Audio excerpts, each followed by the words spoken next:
होते महामहिम प्रातः स्मरणीय वंदनीय परम पूज्य गुरु महाराज जी के चरण कमलों में मेरा कोटि कोटि प्रणाम और उनके परम प्रिय शिष्य आचार्य हेमानंद जी महाराज और पधारे हुए सभी महानुभाव भगत जनों को मेरा सादर नमन। जय श्री कृष्ण। प्रिय गुरुओं, बाबा डेरा रुद्रानंद का आश्रम और ये अमलहर का आश्रम, ये इतने बड़े तीर्थ स्थल हैं कि हमें बहुत बड़ा सौभाग्य प्राप्त होता है उनके दर्शन करके। और बड़ा गर्व है इस बात पर कि इस हिमाचल देव भूमि के अंदर ऐसे तीर्थ स्थल हमारे जन्म से पहले परमात्मा ने निर्माण कर दिए, जिनके द्वारा हमारी आध्यात्मिक चेतना विकास को पैदा होती है। तो हम बहुत बड़ा सौभाग्य प्राप्त करते हैं। अभी अभी हमारे परम श्रद्धेय पंडित जी बहुत बड़े भागवत के कथाकार श्री सुरेंद्र शास्त्री जी पधार चुके हैं।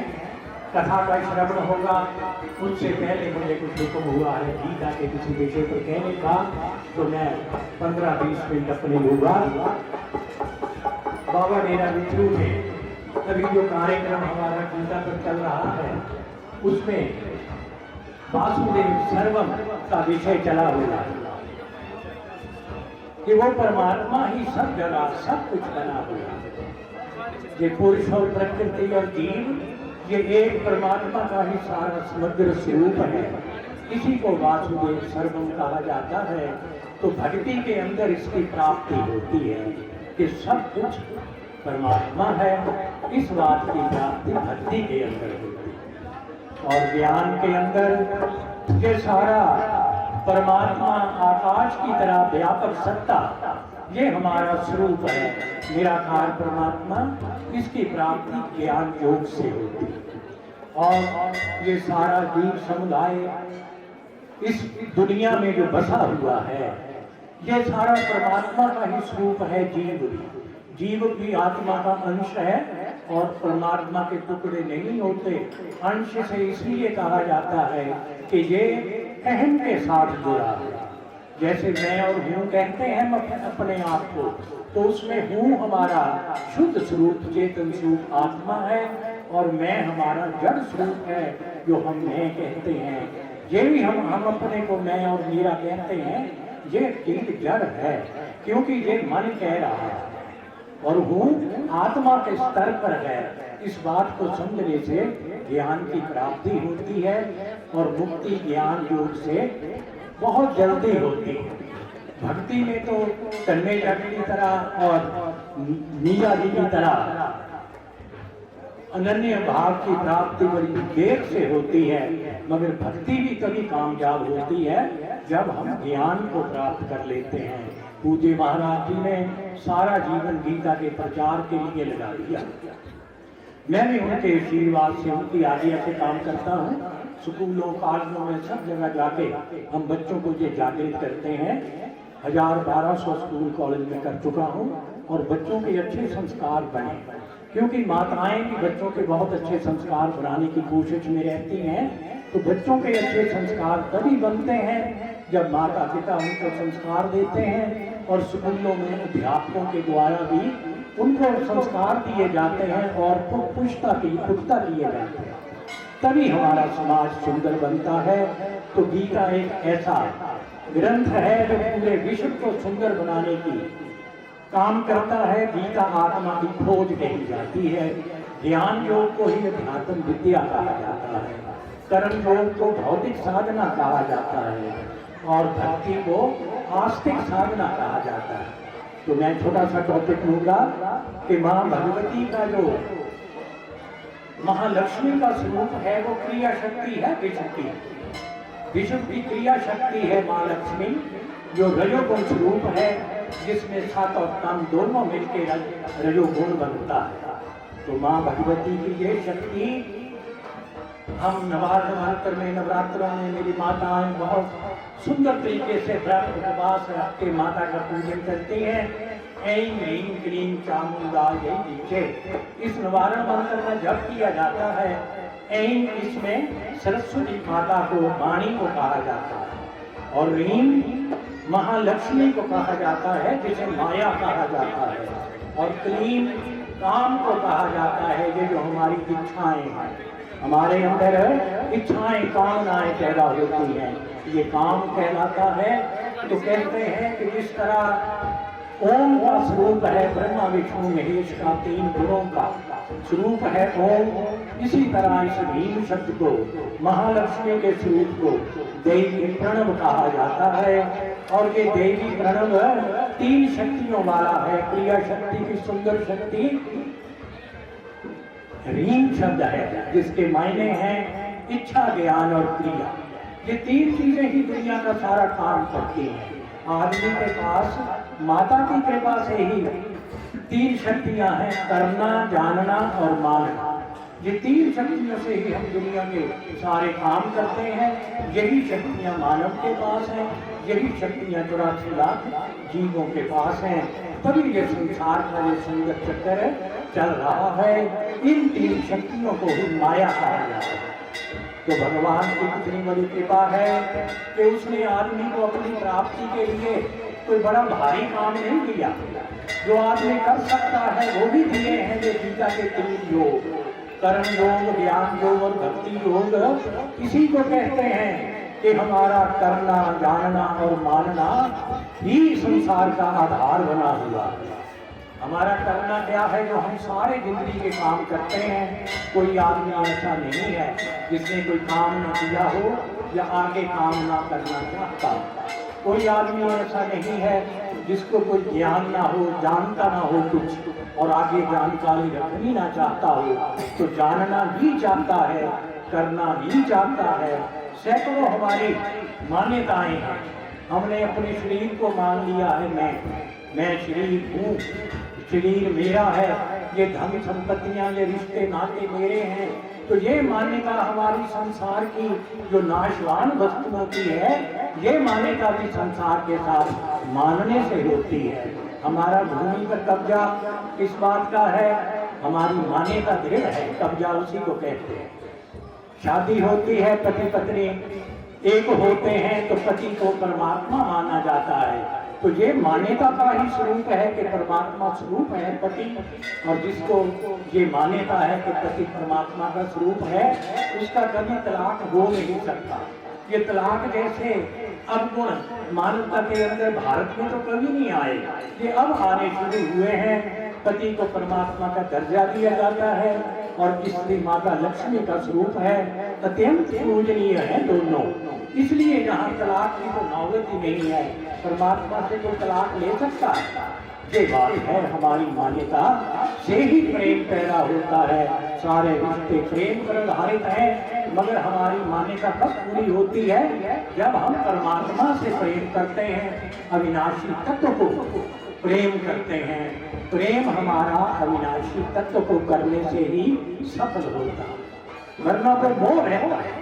हम जितनी देर अपने रिश्ते नातों से ताल्लुक रखते हैं, उतनी देर मोह रहता है हमारे अंदर। इसीलिए ये सारे रिश्ते नाते मर जाते हैं, चले जाते हैं, छोड़ जाते हैं हमको।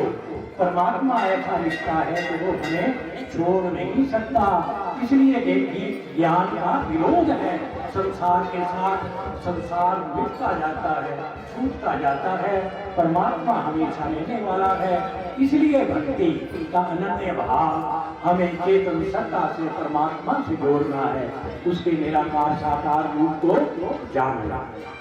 तो करना हमारा कर्म योग है। कर्मण्येवाधिकारस्ते मा फलेषु कदाचन माम कर्म फल हेतु मा संगोऽस्तु कर। कि अर्जुन तेरा करने में ही अधिकार है, फल की इच्छा में बिल्कुल तेरा अधिकार नहीं है। क्योंकि करना, होना और है, ये 3 स्तर है कर्म के। करना आदमी के बस में है, होना परमात्मा के विधि के बस में है, परमात्मा के हाथ में है, और है सतगुरु का स्वरूप है, गुरुजनों का स्वरूप है, ज्ञानी पुरुषों का स्वरूप है, जिनके आधार पर ये कर्म किए नहीं जाते, स्वाभाविक आत्मा के स्तर पर होते हैं। उसी को कहा जाता है तेरा पाना मीठा लागे। ग्रंथ साहब की तालीम कहती है तेरा पाना मीठा लागे। तुझे गीता की भी तालीम है ग्रंथ साहब, अच्छी तरह पढ़ो तो पता लगता है कि गीता के इन श्लोकों की रूपांतरण किया गया। उन महापुरुषों ने जिनको आत्मा का साक्षात्कार हो जाता है, वो आदमी वेदों से, उपनिषदों से, हमारे सभी धर्म ग्रंथों का जानकार हो जाता है, वो सर्वज्ञ हो जाता है। हमारे गुरु नानक साहब, कबीर साहब, ये सर्वज्ञ पुरुष ही थे, सारे सनातन को जानते थे, तभी इन्होंने ऐसे ग्रंथ लिखे जो हमें ध्यान की शिक्षा देते हैं। गीता ही सबका गुरु है, इसलिए भगवान कृष्ण को जगत गुरु कहा जाता है। हमें किसी भी के साथ द्वेष नहीं करना, ये गीता सिखाती है। ये सारे संप्रदाय इस मानव जाति को अच्छा बनाने के लिए काम करते हैं। तो ये जो मैंने श्लोक कहा कि आदमी के हाथ में करना है, होना नहीं है, इस बात को जानना है, इसलिए हमें निष्काम कर्म करने पड़ते हैं, तब आदमी मुक्त होता है। यज्ञ की जो तालीम है इसे कर्म योग कहा जाता है। और बाबा ने रुद्र से बड़ा यज्ञ का कोई मंडल नहीं है पूरे भूमंडल पर। बाबा ने रुद्र जैसा धुआं नहीं है जिसे अधियज्ञ कहा जाता है। अधियज्ञ कहते हैं भगवान विष्णु के स्वरूप अधियज्ञ कहा जाता है। तो उसकी पूजा 200 सालों से तो यहाँ लगातार हमारी बाबा रुद्रानंद मेरा की गुरु श्रृंखला बड़ी पावन गुरुओं की टीम है जो एक हमारे सामने वो पूजा कर रही है। ऐसी सुंदर पूजा तो नहीं थी, लगातार सदियों से हो रही है और सबकी मन्नतें पूरी होती हैं, क्योंकि साक्षात विष्णु विराजमान है और हमारे गुरुजन की भगवान कृष्ण का साक्षात स्वरूप है। इसमें भक्ति भर होना चाहिए, मन में साक्षात भगवान कृष्ण का स्वरूप है। इसलिए हमारा छोटा सा काम भी पूरा कामयाब हो जाता है। तो इसके स्तर क्या है कर्म योग के? करना, होना और है। करना हमारे हाथ में है, होना ज्ञानी जनों के हाथ में है, परमात्मा के हाथ में है। ज्ञानी जन तो ये कहते हैं कि तेरा पाना मीठा लागे, कि परमात्मा जो कर रहा है वो अच्छा कर रहा है, मैं इसमें सुखी। तो ये है के मायने हैं, है कहते हैं वर्तमान को, सर्वथा वर्तमानो अपि नाशः भूयो अभिजायते। जो वर्तमान के साथ जुड़ के रहता है उसका कभी जन्म नहीं होता, जो मुक्ति को प्राप्त हो जाता है। तो हमारे गुरुजनों का स्वरूप क्या है वर्तमान आत्मा के सतर्पण कोटि के, जिसको गीता कहती है। पूज्य परम गुरुदेव जी का स्वरूप क्या है वो भी बात नहीं करते, वो अपने स्वरूप में टिके हुए हैं। तो गीता ऐसे महापुरुषों के स्वरूप की व्याख्या क्या करती है? यस्वात्म रतिरेव स्यदात्म तृप्तस्त मानव आत्मनेव संतुष्ट सत्य कार्यों न विद्यते। कि जो आदमी, जो महापुरुष अपने आत्मा में रमण करता है, अपनी आत्मा में संतुष्ट होता है, अपनी आत्मा में ही तृप्त होता है, उसके सभी कर्म अकर्म हो जाते हैं, उसका सारा करना पूरा हो जाता है, उसे कुछ करना बाकी नहीं रहता। ये हमारे परम गुरु महाराज जी की स्थिति है। वो भगवान श्री कृष्ण का स्वरूप है और जो आत्मा का साक्षात कर लेता है वो परमात्मा को प्राप्त हो जाता है और वो दूसरे को प्राप्त कराने की शक्ति रखता है। इसलिए बड़ा परम सौभाग्य है हमारा। और ज्ञान योग में हम बहुत बड़ी शिक्षा ग्रहण करते हैं, अपने बच्चों को स्कूलों कॉलेजों में पढ़ने के लिए भेजते हैं। तो जितनी भी पढ़ाई है, जो शिक्षा का क्षेत्र है, ये सारा नाशवान की ही पढ़ाई है। नाशवान चीजों का ही ज्ञान प्राप्त करते हैं, मगर ये सारी नाशवान चीजें मृत्यु को प्राप्त हो जाती हैं। भगवान कहते हैं कि जब आदमी स्वयं को प्राप्त करता है तो उसका ज्ञान पूरा हो जाता है। ये विद्याएं पढ़ने से, कला कौशल सीखने से बात नहीं बनती।